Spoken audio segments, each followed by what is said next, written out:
Hello everyone. I'm your friend, Jiaozi. Today, I'm introducing you to a new friend, my bestie, Yaozai. Please be kind and gentle with her, okay?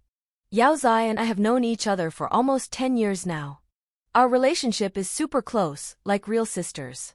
And today, we're going to talk about the dating standards for single girls in Beijing. Let's do a little interview with Yaojia. Since it's the new year, let me ask. Yaozai, are you currently single? I'm single. And what kind of guy do you like? I like guys who are similar to me. And what kind of guy would that be? A guy with a refined, poetic, and scholarly vibe. Aside. She likes men who have that cultured and literary air. Now tell us some more specific standards. Who knows, maybe some single guys watching will be interested in you. First of all, he has to be really good to me, spoil me in everything, always put me first. When I look at myself in the mirror, honestly, I believe I deserve to be treated like a princess. Also, he needs to be financially stable. It's not too much to expect someone to earn at least 100,000 renminbi per year, right? I work hard and live well on my own. I'm not about to downgrade my life for anyone. Do you have any age requirements for him? Of course. He can be at most 5 years older than me. Nothing much older, please. And definitely not younger than me, no way. What about height? Oh, that's very important. I'm 1.68 meters tall, so he needs to be at least 1.88 meters. I can't be out there looking like his older sister, right? By the way, how much do you earn, Yaozai? Laughing, I'll keep that a little secret. Let's just say compared to the average salary in Beijing, mine is a little bit higher. Anyway, if any single guys are interested in Yaozai, you can reach out to me first. I'll do the screening, haha. You'd better pass my filter first. That's it for today. Yaozai really is a wonderful girl, sweet, gentle, beautiful, and she knows exactly what she deserves. See you in the next vlog. Bye-bye. 中国的男人 In China, they say there are 30 million more men than women. So of course, for the longest time I thought, well, there are only leftover men, women don't stay single. I'll never run out of options. After all, I'm from Beijing, I went to top schools, I have a good degree, my looks are decent, I am a high-quality woman. But living here, I started to see a reality nobody really talks about. The number of leftover women in Beijing has already surpassed 1 million. And among them are women like me, who once thought we could pick and choose forever. Yeah. It took me a while, but now I understand. It's not that there aren't enough men. It's that the men who are actually worth marrying also have standards. And every year they're becoming pickier and smarter. Today, a man who owns a house, a car, has money and a career isn't going to settle for just any pretty and educated woman. He wants youth, beauty, intelligence, a good body, perfect skin, financial independence, and ideally, someone who can help him grow his business and family. And I had to admit it. It's not that I'm not good enough. But maybe I'm not exactly at the top of their list anymore. And you know what? A lot of us, even with an okay income, still turn up our noses at men who don't earn enough. We thought we could land someone rich, successful, loving, and devoted.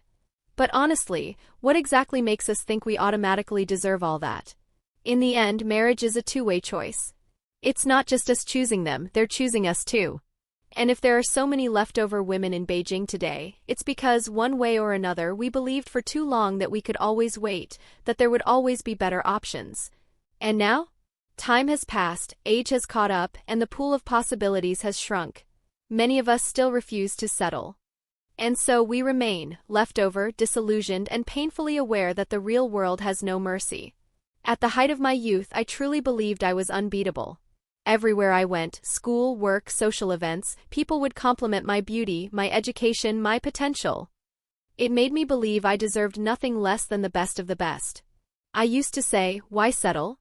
I can always find someone better. Time is on my side. But today, looking around, I realize, time doesn't wait, it just quietly takes away your leverage. In Beijing, it's brutal. Everywhere you look, there are women like me, smart, beautiful, ambitious, and still single. And the men? They're no longer chasing like they used to. They have options. They know their worth now. And honestly, it stings. Not because I'm not still valuable, I am. But because I now have to admit, I'm not as valuable as I once thought I was in this brutal, ever-shrinking market.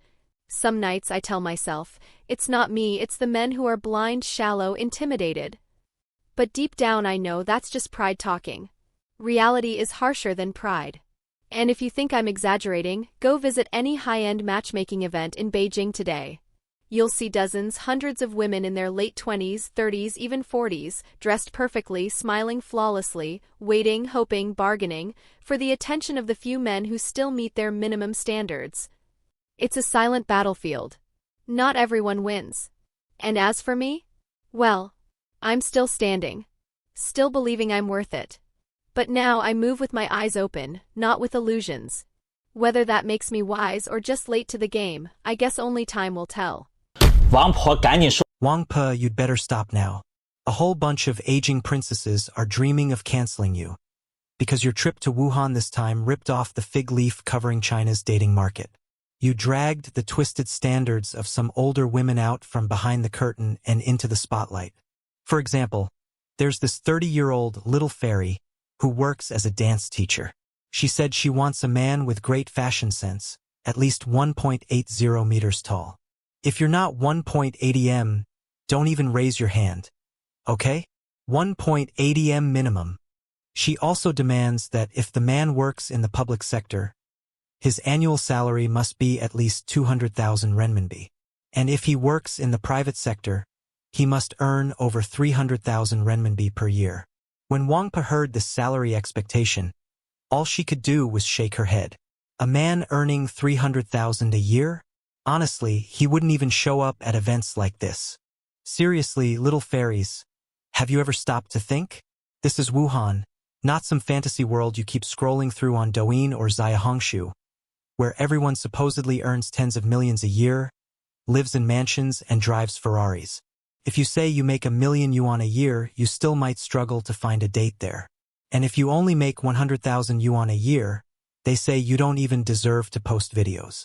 According to China's National Bureau of Statistics, the average annual disposable income for Chinese citizens in 2023 was 39,218 yuan, which comes out to about 3,268 yuan per month. Even with this modest figure, some people still joke that they're holding back the country's progress. And there's even stranger stuff, people advertising themselves as single but not divorced. What does that even mean? Are you saying you're still married, but already out shopping for a better deal? Planning to divorce only if something better comes along? That's literally riding the donkey while looking for a horse. Many of these little fairies believe that since there are 30 million more men than women in China, they have the upper hand. They think even if they wait and wait, eventually they'll find some honest guy with a house and a car to marry. But reality paints a different picture. At most matchmaking events, there are far more women than men. The ratio is often as high as 1 man for every 40 women. Yes, 1 to 40. Even Monk Tang couldn't handle that many monsters chasing him. So why this huge gap? It's the result of capitalist brainwashing targeting women. In truth, most men and women are just ordinary people. But the market keeps telling women, there's no such thing as an ugly woman, only lazy women. All you have to do is buy their cosmetics, wear their designer clothes, carry their branded handbags, and you'll magically become a perfect 10. That's why you hear influencers like Li Juqi yelling, buy it, buy it, buy it. This relentless brainwashing makes many women lose touch with reality. They drain their bank accounts, max out their credit cards. A simple eyebrow pencil sells for 79 yuan, and you're not even allowed to say it's expensive. If you dare to complain, they scold you. Where's it expensive? It's been the same price for years. It doesn't matter whether salaries have increased or whether you've worked hard. If you question them, they'll shoot back. I'm the #1 beauty influencer. I don't need your business. So these little fairies spend thousands on yoga outfits, tens of thousands on designer bags, without even blinking. They truly believe that if they spend enough money, they can turn their 6 or 7 out of 10 selves into a perfect 10. And so, their expectations for partners keep climbing higher and higher. The result? They start looking down on men from their own social class, while the men from higher classes have no interest in them. As time passes, they just keep waiting and aging. Meanwhile, in the dating market, a woman's competitiveness sharply declines with age. no matter how polished you look. Posting yoga, fitness, hiking, fine dining, wine tasting, and flower arranging pictures on your social media. No matter how beautifully you Photoshop your photos, in the end, youth and natural beauty still matter more. When these women are approaching 40, they finally realize the truth. They turn around, trying to reconnect with the men from their own level, only to find that these men can't even be bothered to give them a second glance. And let me be clear, we're not discriminating against women. We're just pointing out that you need to have a realistic view of love and marriage. What do you think? Isn't this the truth? 大家好，我是 Hello everyone. I'm Ingzi. Today, while having lunch with some friends, we happened to come across an article that said there are currently about 800,000 single women in Beijing. When I first saw that number, I was genuinely a little surprised because I live in Beijing myself, and honestly, I never felt that the number would be that high. After all, I'm also single right now. But honestly, being single hasn't made me feel any panic or fear. Sometimes, of course, I do face different looks or comments from friends, family, or even strangers. But I believe that everyone has their own way of living. You can't expect others to live according to your standards of thinking, right? Everyone has the right to choose their own way of life. In my opinion, most people who are still single today share a few common points. For example, the pressure from work is huge, and social circles are becoming narrower and narrower. You wake up in a rush, go to work, and spend almost the entire day fighting hard to earn more money and create a better life for yourself. After work, you're so exhausted that all you want is to rest. You just don't have the energy or patience to deal with other people. And naturally, your social circle keeps shrinking. Another point is that we are constantly exposed, on TV and online, to a lot of content. And a lot of it comes from married women or mothers sharing snippets of their daily lives. Often, what we see isn't very positive. Complaints about their difficult lives, frustrations about their kids, about their husbands, about their in-laws. Sometimes even about themselves. When we see these kinds of stories over and over again, it's hard not to develop a kind of fear or aversion to marriage. We start to wonder, is married life really that miserable? Is it really that full of dissatisfaction? And then we ask ourselves, if that's what marriage looks like, why should I even want to get married? In this way, it has a definite psychological impact on many unmarried women. The third point is that today's society expects too much from women. When a woman wants to stay home, take care of her husband and children, and live a quiet, peaceful life, many people criticize her. Oh, she's useless, just relying on a man to live. But when a woman decides to go out, work, and build her own career, people also criticize her. You're married, you have children. Why are you still working? You don't take care of your family. A woman should be at home raising her children, not out there working. It feels like, no matter what you choose to do, someone will always find a way to criticize you. If you stay home, you're seen as unambitious. If you go to work, you're seen as too ambitious. Honestly, it feels like society demands the impossible from women. And there's something else I want to say, something people often don't understand about us. When we get older, we can't just rush into relationships with anyone. It's not that we're being picky for no reason. It's because we've already worked hard, built stable lives, and secured our own financial independence. Isn't it only fair that we want to find a man who's done the same? When it comes to appearance, no, I don't need a movie star or a model. But at the same time, I'm not going to settle for someone who looks like an old, wrinkled grandpa. Or worse, someone who can't even take care of himself. Is that asking too much? I take care of my skin, my health, my appearance. So it's only natural that I expect someone who's at a similar level. Honestly, I don't think my standards are unrealistic at all. Anyway, these are the 3 points I wanted to share today. And a little extra. What about you? Do you agree with me? 大家都知道，北京剩女突破80万。 Hello everyone. As you all know, the number of leftover women in Beijing has surpassed 800,000. So you might think that for guys working in Beijing, it should be really easy to find a girlfriend, right? Since it's the weekend, I decided to tease one of my classmates who's currently working in Beijing. I asked him, "Are you bringing a girlfriend home for the new year? With so many leftover women in Beijing, it must be easy to find someone, right?" But he told me I was way too naive. He said that women working in Beijing tend to live in a fantasy world. First, he explained, When women in Beijing look for a boyfriend, the first thing they demand is that the guy already owns a house in the city. But the reality is that most men working in Beijing can't afford to buy a home. They only have a chance of buying property if they leave Beijing and move to a second or third-tier city. As for women, since they don't face the same pressure to buy a house, after a few years working here, they fall in love with the city and decide to stay. Meanwhile, men are under heavy pressure to buy a house and start a family, and when they realize they can't achieve that in Beijing, they eventually have no choice but to leave. That's why so many women end up staying, and that's how the number of leftover women here skyrocketed. So even though there are 800,000 leftover women in Beijing, it's still not easy for guys to find a girlfriend. Many of these Beijing drifters, women who moved here from other places, have spent years in this huge city. Their standards have risen and their pride has grown. They no longer look at just anyone. Some learn to cook a few dishes and immediately think they're perfect housewife material. Some watched a few plays and now believe they're incredibly cultured. Some met a few foreigners and now feel they have an international flair. But behind all that glamour, they're living pretty ordinary lives. Squeezing into packed subways and buses, eating cheap takeout every day. By day, with makeup on, they look like proud princesses.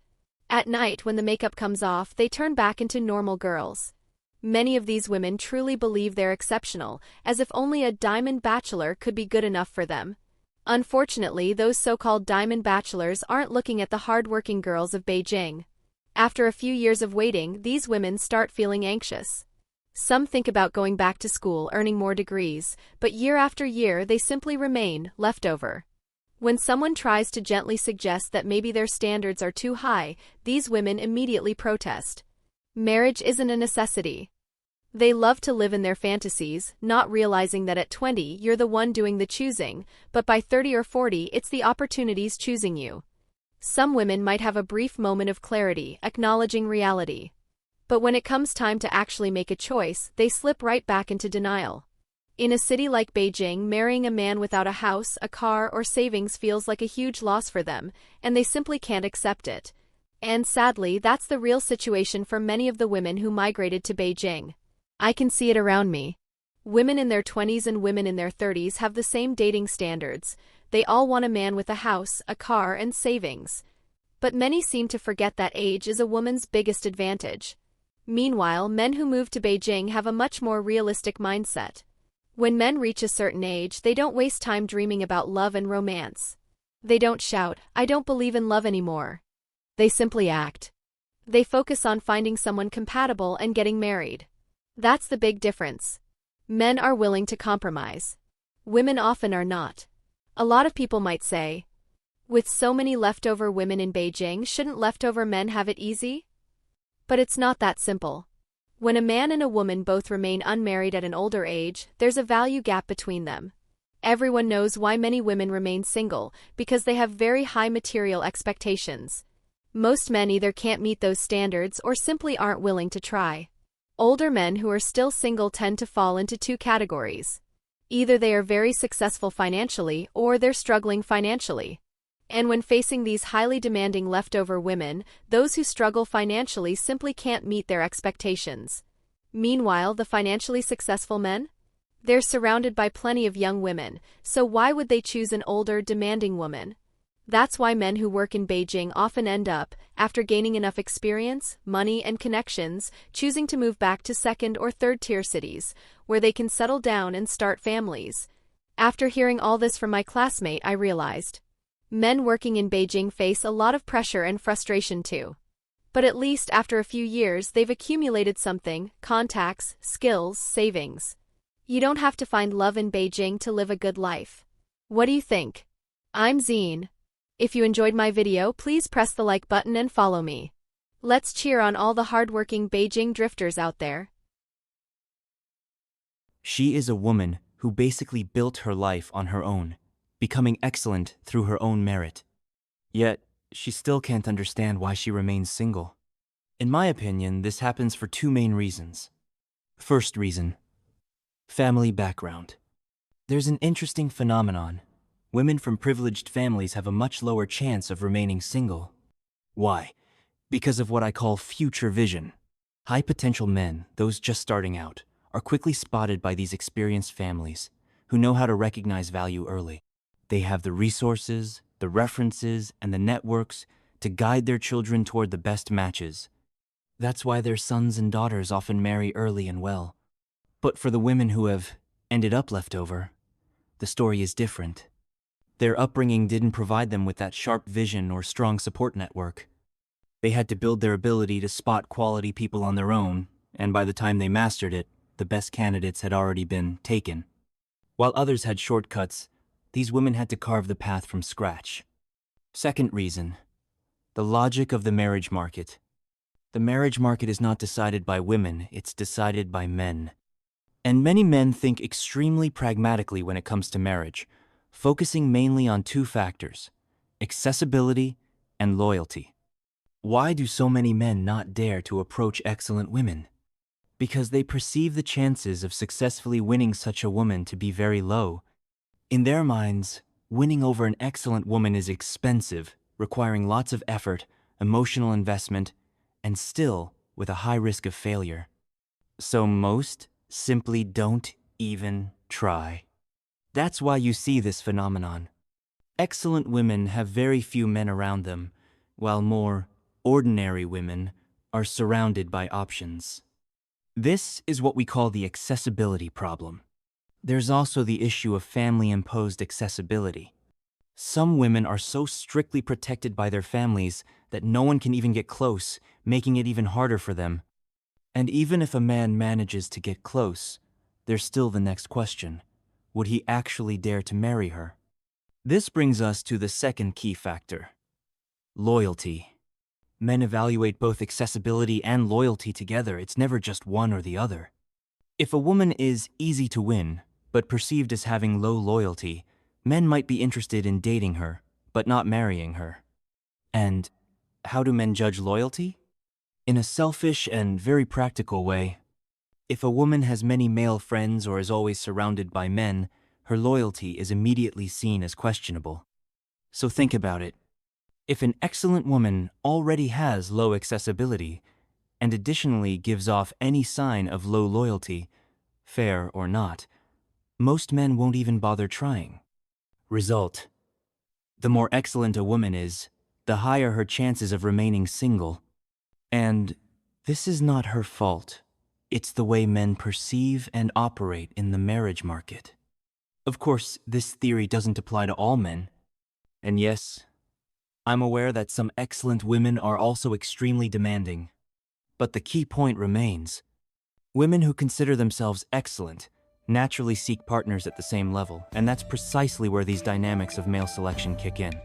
Here, I'm analyzing it from a Chinese cultural perspective, but honestly, I believe similar patterns exist in the West too, with some cultural variations.